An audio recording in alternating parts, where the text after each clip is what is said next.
নমস্কাৰ, এটা নতুন ভিডিঅ'লৈ আপোনাক সকলোকে স্বাগতম জনাইছোঁ। আশা কৰোঁ আপোনালোক সকলো ভালে কুশলে আছে আৰু আপোনালোকৰ আশীৰ্বাদত মই বৰ্তমান আজিৰ এই সময়লৈকে ভালে কুশলে আছোঁ। আজি মই আপোনালোকৰ কাৰণে পুনৰ এটা প্ৰশ্নৰ উত্তৰ লৈ আহিছোঁ। সেই প্ৰশ্নটো হৈছে যে আপুনি হনুমান সংকল্প ল'ব বিচাৰে, কিন্তু হনুমান সংকল্প কি কাৰণে আপুনি ল'ব পাৰিব, বা হনুমান সংকল্প আপুনি এই কাৰণটো, যিটো কাৰণ আপুনি মোক কয়, সেই কাৰণে আপুনি ল'ব পাৰিবনে নোৱাৰে, বা বাৰে প্ৰতি আপুনি হনুমান চালিচাৰ সংকল্প লৈ থকাটো কিমান উচিত অনুচিত, সেই বিষয়ে মই আপোনালোকক জনাবলৈ এই ভিডিঅ'টো প্ৰস্তুত কৰিলোঁ। তাৰ আগে জনাওঁ যে যোৱাকালি আচলতে যোৰহাট মৰিয়নিৰ পৰা আমাৰ ঘৰলৈ আহিছিলে পৰি বৰদলৈ বাইদেউ। আৰু পৰি বৰদলৈ বাইদেউ মানে এনেকুৱা যে তেওঁৰ সৈতে মই বহুত দিনৰ পৰা যোগাযোগত আছিলোঁ। তেওঁৰ ল'ৰাটোৱে এইবাৰ ADRE পৰীক্ষাত চাকৰি পাইছে, আৰু চাকৰি পোৱাৰ তেওঁ খবৰ মোক তেতিয়াই দিছিলে, জইন কৰাৰ খবৰো দিছিলে, গোটেই কথাখিনি তেওঁ মোক জনাইছিলে। তেওঁৰ পৰিয়ালটো কেনেধৰণে কষ্টৰে জীৱন যাপন কৰি আছিলে, তাৰপিছতে তেওঁৰ ল'ৰাটোৰ চাকৰিটো কিমান আশাৰে চাকৰিটো তেওঁ পাইছে সেই বিষয়ে মোক জনাইছে। আৰু তেওঁ মোলৈ এখন খুব ধুনীয়া প্ৰভু বজৰংগবলীৰ পঞ্চমুখী হনুমানৰ ফটো আনিছে। চাওক কিমান ধুনীয়া লাগিছে। এতিয়া আপোনালোকে দূৰৰ পৰা চাগে ইমানখিনি অনুভৱ কৰিব পৰা নাই, এই মণিবোৰ আচলতে উঠি অহা খুব ধুনীয়া। এইখন এতিয়া ক'ত থওঁ তেনেধৰণে লাগিছে, মানে খুবেই ধুনীয়া লাগিছে আচলতে এই ফটোখন। গতিকে তেওঁ মোক খুব সযতনে আনি যোৰহাটৰ পৰা উপহাৰ দিছে। তেওঁৰ ল'ৰাটোৱে চাকৰি পাইছে, তেওঁ বিশ্বাস কৰিছে এই চাকৰিটো পুত্ৰই তেওঁ হনুমান চালিচা সংকল্প লোৱাৰ পিছত হৈছে, আৰু তেওঁ আশা কৰিছে যে বজৰংগবলীৰ যিখিনি নিয়ম কৈ থাকোঁ, হনুমান চালিচাৰ যিখিনি নিয়ম কৈ থাকোঁ, সেই নিয়মৰ দ্বাৰা তেওঁ ভগৱানক সন্তুষ্ট কৰিব পাৰিছে, আৰু ভগৱান সন্তুষ্ট হৈ বজৰংগবলীয়ে তেওঁৰ ল'ৰাটোক চাকৰিটো প্ৰদান কৰিছে। সেইখিনি সকলোৱে আমি যেনেধৰণে ভাবোঁ যে মনৰ কামনা তেওঁ পূৰ্ণ কৰিছে, যাৰ বাবে যিহেতু তেওঁ মোৰ সৈতে যোগাযোগত আছিলে, মোৰ ভিডিঅ'সমূহ তেওঁ চাইছিলে, মোৰ লগত তেওঁ কথা পাতিছিলে, প্ৰশ্ন সুধিছিলে, মোৰ লগত মেছেজ কৰিছিলে। গতিকে তেওঁ ভাবিছে যে ইয়াতো অকণমান হ'লেও মোৰ অৰিহণা আছে, গতিকে তেওঁ এটা খুব ধুনীয়া উপহাৰ লৈ আহিছে প্ৰভুক লগাবলৈ, মানে পিন্ধাবলৈ। ধুনীয়া এডাল মালাও দিছে, আৰু বিভিন্ন ধৰণৰ কিবা কিবি তেওঁ আনিছে ঘৰলৈ, ল'ৰালৈও কিবা কিবি লৈ আহিছে। বাৰু সেইখিনি পিছত কথা।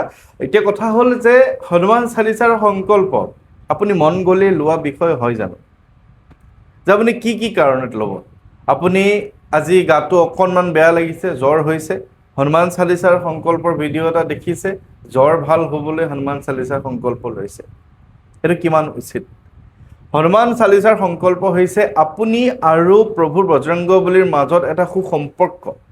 আপুনি এদিনৰ সংকল্প লয়, 3 দিনৰলৈ, 5 দিনৰলৈ, 7 দিনৰলৈ, 21 দিনৰলৈ, 45 দিনৰলৈ, সেই সংকল্পৰ কেইদিনত আপোনাৰ আৰু তেওঁৰ মাজত এটা সম্পৰ্ক, আপুনি তেওঁক কিবা এটা বিচাৰিব আৰু তেওঁ আপোনাক সেইখিনি দিব। কিন্তু আপুনি কি বিচাৰিব? মানুহৰ জীৱনত অহা বিভিন্ন সময়ত যি ডাঙৰ সমস্যা আহে, সেই সমস্যা সমাধানৰ হেতু এটা ৰাস্তা পাবৰ বাবে, এটা বাট পথ মুকলি কৰি দিবৰ বাবে আমি হনুমান চালিচাৰ সংকল্প লওঁ।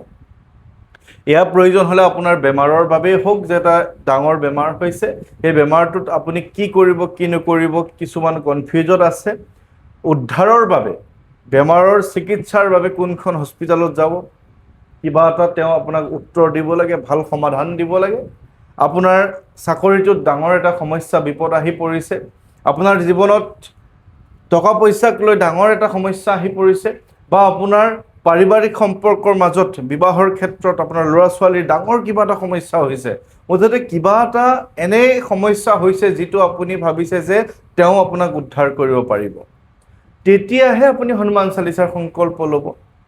যে আপুনি 3 দিন, 5 দিন, 7 দিন, 11 দিন, 21 দিন, 45 দিন, 31 দিন, 100 দিন, আপুনি যিমান যেনেকৈ মনৰ ইচ্ছাৰে ভাবিছে যে মই আজি সন্ধ্যা 7 বজাৰ পৰা মই প্ৰত্যেক দিনাই 11 দিনলৈকে প্ৰত্যেকটো দিনাই 7 বাৰকৈ হনুমান চালিচা পাঠ কৰিম, এই সময়তে প্ৰভু তুমি মোক উদ্ধাৰ কৰা, মই সংকল্প লৈছোঁ, মই এই সময়তে আহিম, এই সময়তে তোমাক স্মৰণ কৰিম, আৰু প্ৰত্যেক 11টা দিন এই সময়ৰ পৰা মই 7 বাৰকৈ পাঠ কৰিম, তুমি মোক উদ্ধাৰ কৰিবই লাগিব। এয়া হৈছে হনুমান চালিচাৰ সংকল্প, যে মই এনেধৰণৰ এটা বিপদত পৰিছোঁ। মাজতে মোক ডিগবৈৰ পৰা ফোন কৰিছিলে এগৰাকী বাইদেৱে, লাষ্টত মই তেওঁৰ ফোন উঠাবলৈ মই আমনি পোৱা হ'লোঁ, মই বেয়া পোৱা হ'লোঁ। খালি এটাই কথা, তেওঁৰ পেটৰ অসুখ, তেওঁ সংকল্প লৈ মই বুজাই দিব লাগে। 2 দিন পিছে ফোন কৰে, তেওঁ পেটৰ অসুখ হৈ থাকে। এতিয়া এই কথাখিনি মই তেওঁক কৈছোঁ যে আপুনি এনে কথা নহয় যে আপুনি এবাৰ কিবা কাৰণে আপুনি ল'লে হ'ল আৰু বোলে মই পেটৰ অসুখ ভাল পোৱা নাই। পেটৰ অসুখ মানে বুজি পাইছেনে? বিষ নহয়, পেটৰ অসুখ যি আপোনাৰ গম পাইছে। গতিকে এনেবোৰ কথাৰ কাৰণে যেতিয়া আপুনি হনুমান চালিচা সংকল্প ল'ব বিচাৰিব, বাৰে পাতি এটা কথাই ভাবি থাকিব, তেতিয়া আপোনাক তেওঁ সহায় কৰিব জানো? গতিকে আমি এনে কিছুমান কথা, আমি এনেধৰণৰ বিপদত আমি উদ্ধাৰৰ বাবে তেখেতক আমি বাধ্য কৰাব লাগিব যে তেওঁ আমাক এই সমস্যাৰ পৰা উদ্ধাৰ কৰিব। এইটো এটা ডাঙৰ সমস্যা। মই নিজেও জীৱনত এবাৰেই সংকল্প লৈছোঁ, এবাৰেই, তাৰ পিছৰ পৰা যে মোৰ জীৱনত সমস্যা বিপদ অহা নাই তেনেধৰণৰতো নহয়। মাজতে এটা এক্সিডেণ্ট হ'ল, সৰুকৈ হ'লোঁ, বা বজৰংগবলীৰ কৃপাত মই সুস্থ হ'লোঁ খুব কম দিনতে, বা বিভিন্ন সময়ত বিভিন্ন ধৰণৰ বিপদ আহি থাকে। কেতিয়াবা মানুহগৰাকীৰ গাটো বেয়া হৈ থাকে, মাৰো গাটো বেয়া হৈ থাকে। মইতো সংকল্প লোৱা নাই, মই এবাৰেই সংকল্প লৈছিলোঁ যেতিয়া মই এটা ডাঙৰ বিপদত পৰিছিলোঁ, এটা ডাঙৰ কিবা আপোনালোকে জানে আৰু, তেতিয়াহে মই সংকল্প লৈছিলোঁ। এতিয়া সংকল্প ল'ব লাগে বুলিয়েই আপুনি যেতিয়াই তেতিয়াই মন গ'লে তেখেতক সেই কথাটোৰ কাৰণে বাধ্য নকৰাব।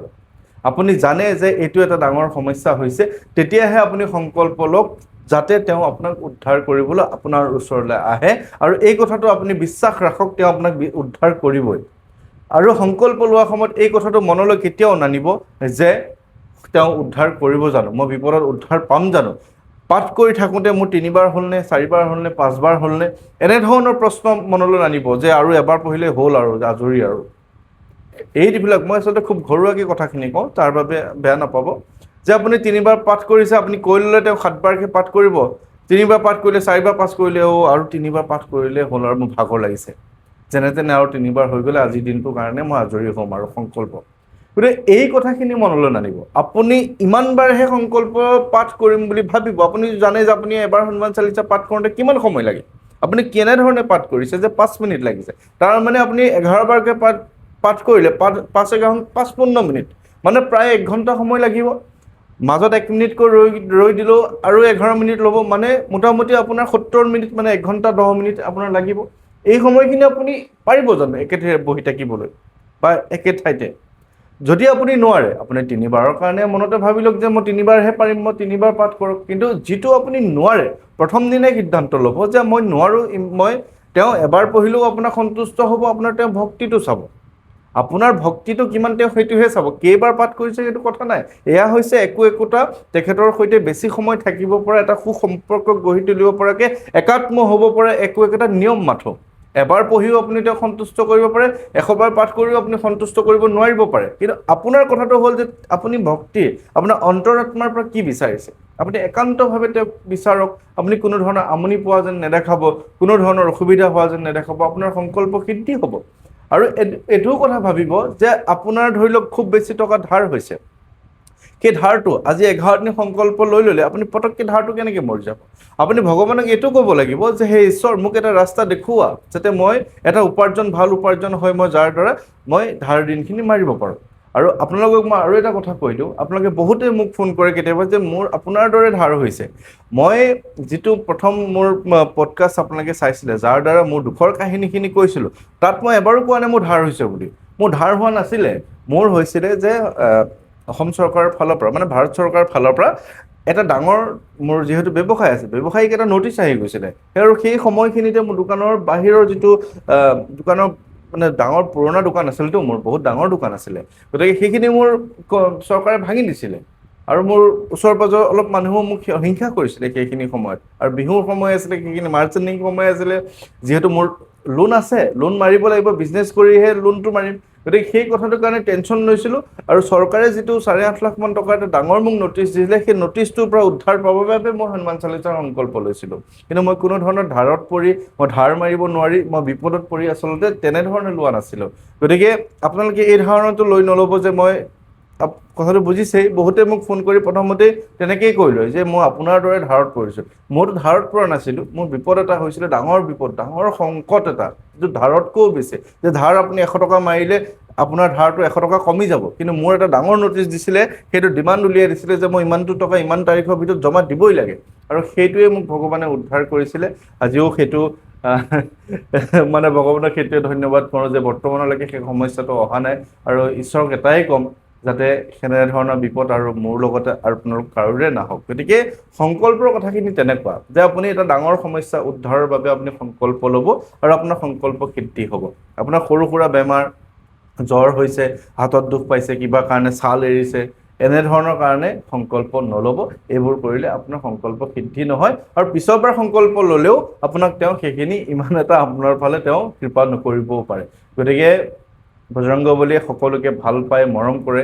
আপুনিও তেওঁক শ্ৰদ্ধা কৰি তেখেতে যিখিনি দিব পাৰিব বুলি ভাবিব, তেখেতৰ প্ৰতি শ্ৰদ্ধাখিনি ৰাখিহে আপুনি সংকল্প লওক, আপোনাৰ সংকল্প সিদ্ধি হ'ব। আশা কৰিছোঁ আপোনালোকে এই কথাখিনি বুজি পাইছে। অকণমান যদি দীঘলীয়াকৈও কৈছোঁ, কিবা যদি আপোনাক মনত দুখো দিছোঁ, বেয়া নাপাব। ঘৰুৱাকৈ কথাখিনি ক'লেহে আপুনি বুজি পায়, নহ'লেতো আৰু ঢেৰ ষ্টাইলত কিবা কিবিকৈ কথা ক'ব পাৰি। ইমান আৰু মই সেইখিনি নকৰোঁ, নিজৰ মানুহ বুলি আপোনালোকক ভাবোঁ। গতিকে আপোনালোকেও মোক নিজৰ বুলি ভাবিব। অহাকালিলৈ মই ধেমাজিৰ ফালে যাম, মানে গোগামুখ ধেমাজি এনেধৰণৰ ঠাই নিমন্ত্ৰণ আছে। আৰু তাৰপিছতে আৰু ডিব্ৰুগড়, তিনিচুকীয়া, গুৱাহাটী ছেপ্টেম্বৰ মাহত নিমন্ত্ৰণ আছে। গতিকে সকলোকে মই ধন্যবাদ জ্ঞাপন কৰিছোঁ, সকলোৰে কুশল মংগল কামনা কৰি আজিৰ এই ভিডিঅ'টো ইমানতে সামৰিছোঁ। ভালে থাকিব। জয় শ্ৰীৰাম।